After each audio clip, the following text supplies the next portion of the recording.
할렐루야 성도 여러분, 반갑습니다.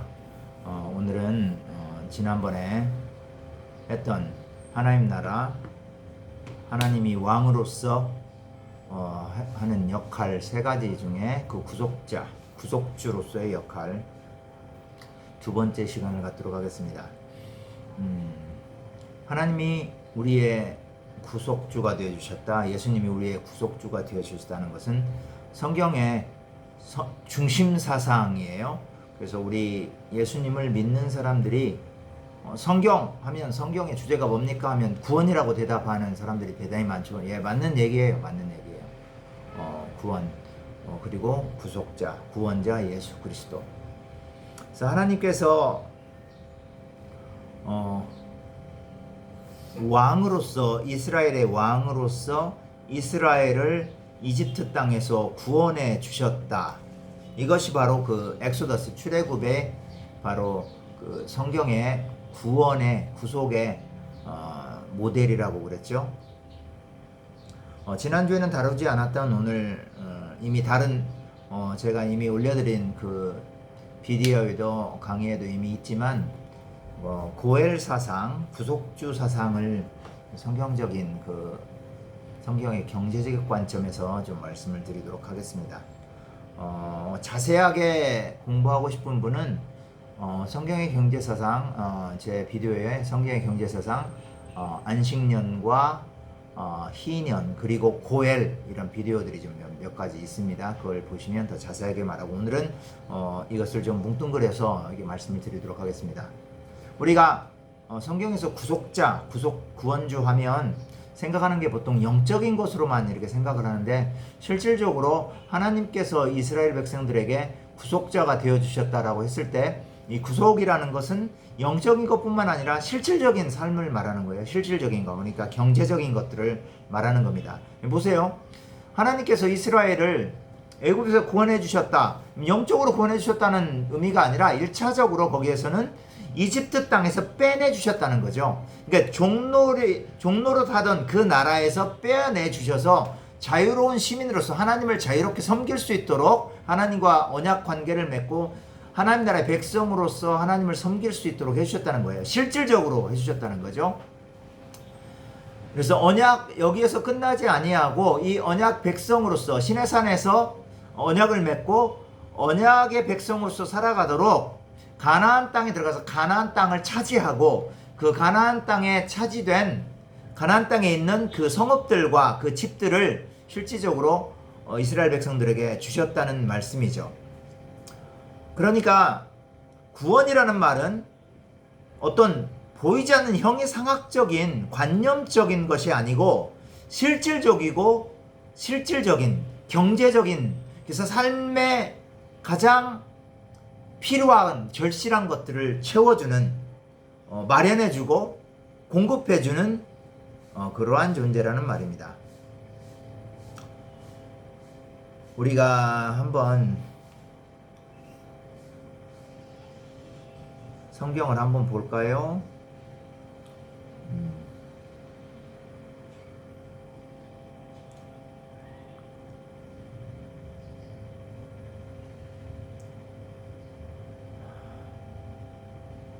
느헤미야 9장 25절을 가봅시다. 느헤미야.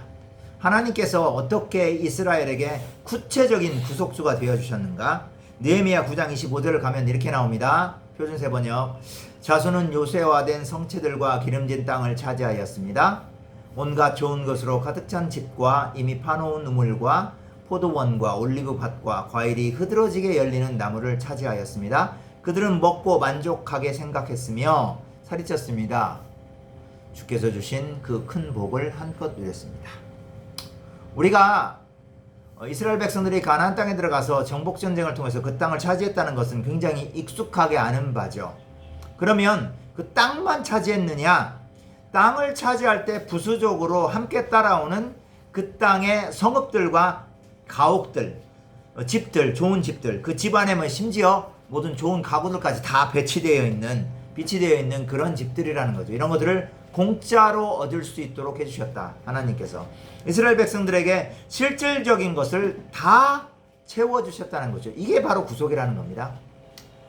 구속자 사상이라는 건 바로 그래요. 그래서 이제 구속자 하면 고엘이라고 하는데 이것은 동사 가알에서 왔습니다. 가알은 뭐냐면 되사주다.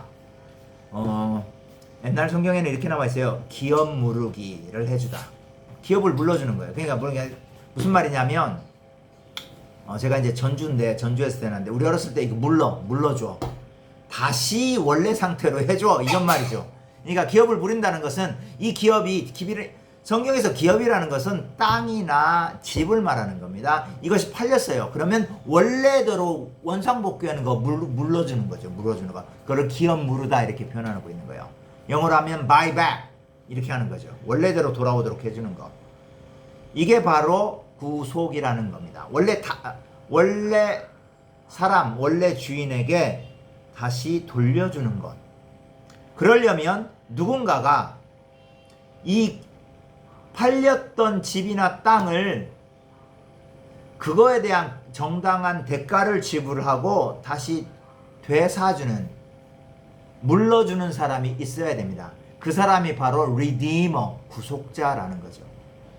자, 예를 들어 볼게요. 하나님께서 이스라엘의 구속자가 되었다는 것은 이스라엘 백성들이 이집트 땅에서 바로 밑에서 종로로 타고 있어요. 바로의 종이 되어서 살아가고 있어요. 뭐 영적으로 말하면 사탄의 종로로 타고 있다고 말해도 됩니다. 바로의 종로를 타고 있는데 그 종로를 하는 상태에서 그거를 하나님께서 보시고 이스라엘 백성들이 울부짖잖아요. 그럴 때 하나님께서 이제 모세라는 사람을 통해서 그 이스라엘 백성들을 바로의 압제하에, 바로의 억압하에서 구출해내 준단 말이에요. 하나님께서 이스라엘 백성들을 바로의 억압 가운데서 사주는 거예요. 다시 사주는 거예요.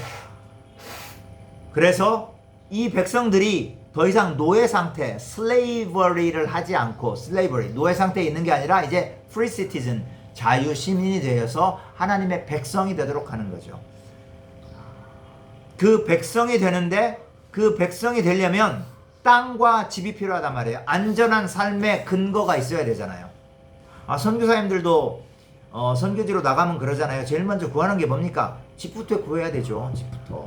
집 구해야 되고, 그죠? 자기가 그것이 전세든 집을 사든 월세든 상관이 없어요. 어쨌든 집을 구하고 자기가 안전하게 정기적으로 선교를 할 수 있는 근거를 만드는 게 중요하잖아요. 이스라엘 백성들도 하나님의 백성으로서 살려면 그 땅 가운데서 자기 집이 있어야 되고 땅이 있어야 돼요. 그래서 그 땅 가운데서 주님을 섬기고 주님을 예배하고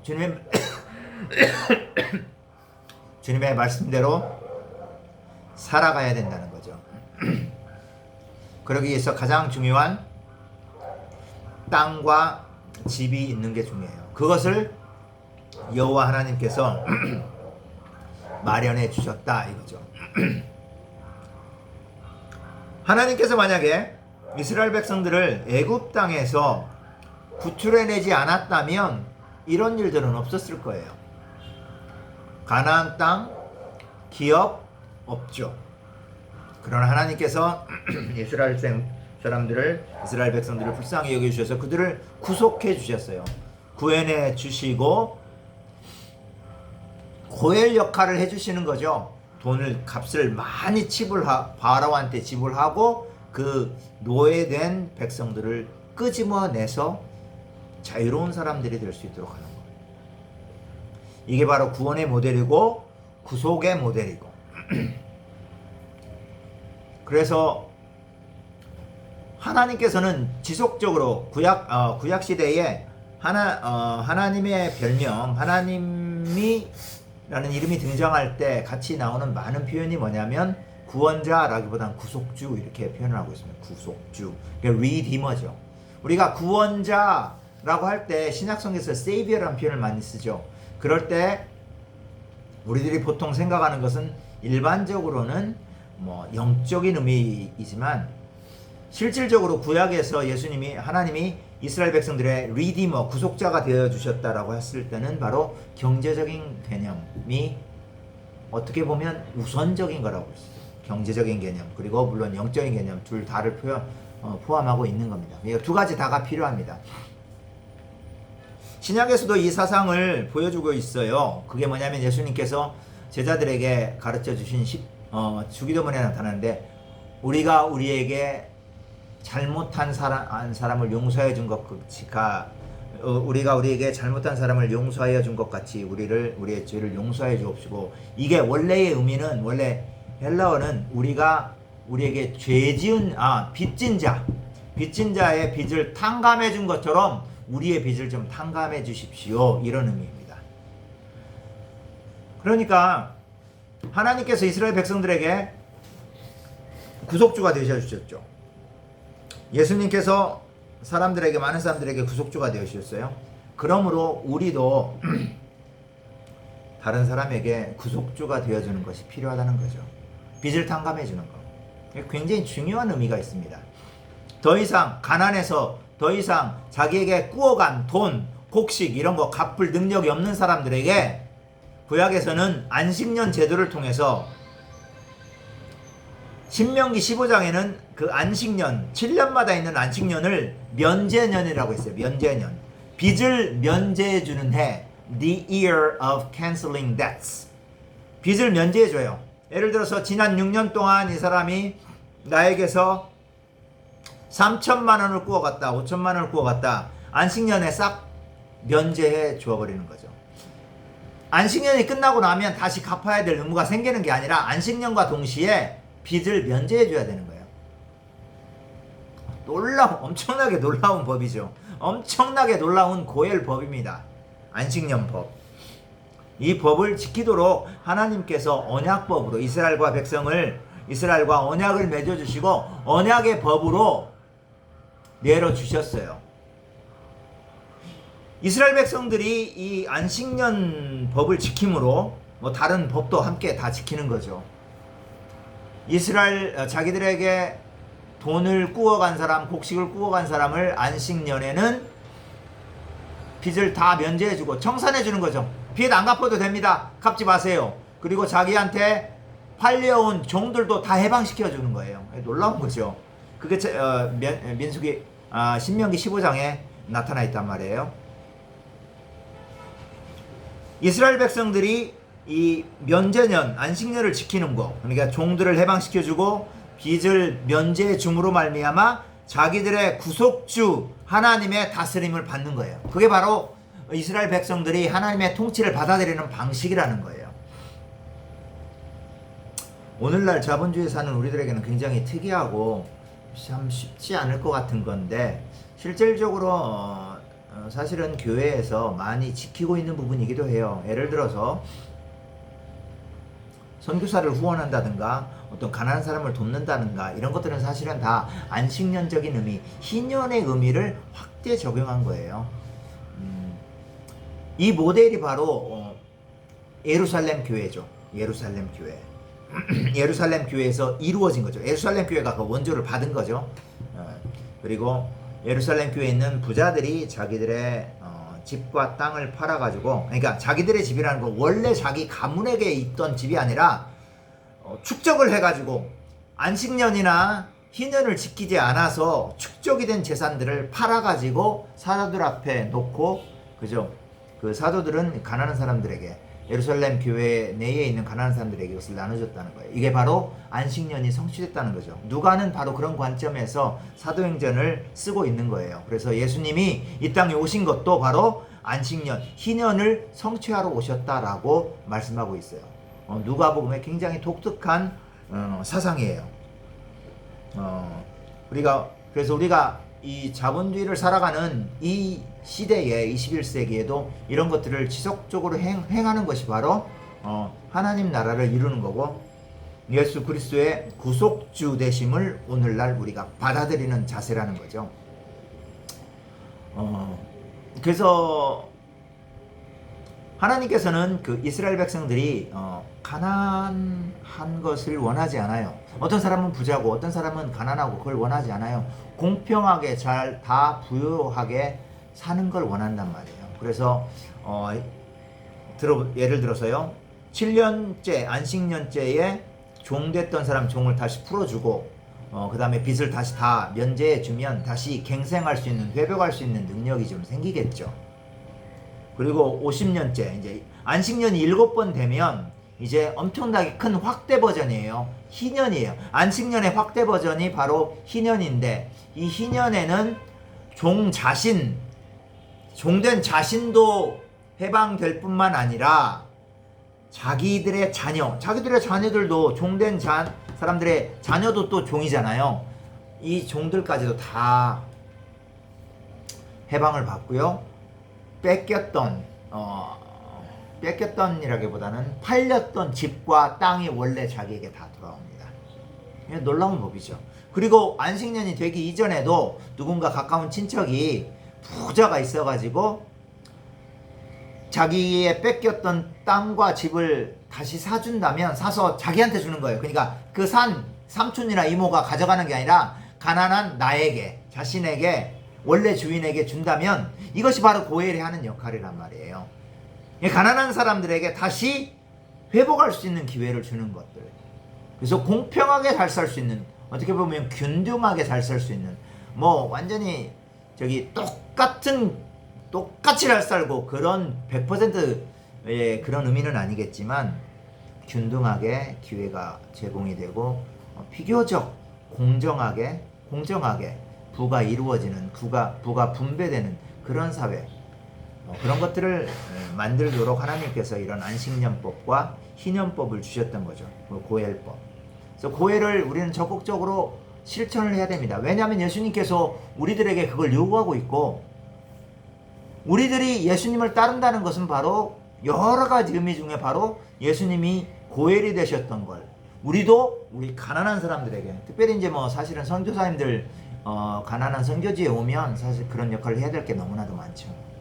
한국 사회에서도 마찬가지예요. 사실 이런 것들을 적극적으로 실천하는 것이 바로 하나님의 구속주 되심, 예수 그리스도의 구속주 되심을 이 땅 가운데 우리 현재적으로 우리가 받아들이고 그분의 구속주의 통치를 받고 그에 대해서 반응하는 방법인 거죠. 그래서 성경은 이런 것들을 구체적으로 다 주셨던 거죠. 그 희년 안식년법, 이제 고엘 여기 보면 나오겠지만 신약에 대표적으로 굉장히 그런 것들을 잘 했던 사람이 바로 누가복음에서 표현되고 있는 세리장 삭개오예요. 삭개오라는 사람은 자기가 착취를 해서 돈을 엄청나게 많이 벌었잖아요. 세리장은 보통 10명, 12명의 세리를 거느리고 있는 사람들인데, 세리 자체가 세금을 엄청나게 많이 확대해서 받는 사람들인데, 이 세리를 10명, 12명을 거느리고 있으면 얼마나 돈을 많이 가지고 있겠어요. 엄청나게 부당한 방법을 통해서, 정의롭지 못한 방법을 통해서 부를 모은 거죠. 그러니까 영어로 하면 일 같은 개인이에요. 악하게, 나쁘게 얻은 그러한 수입이라는 거죠. 이런 것들이 많은 세리장 삭개오가 예수님을 만나고 나니까 사람이 변해요.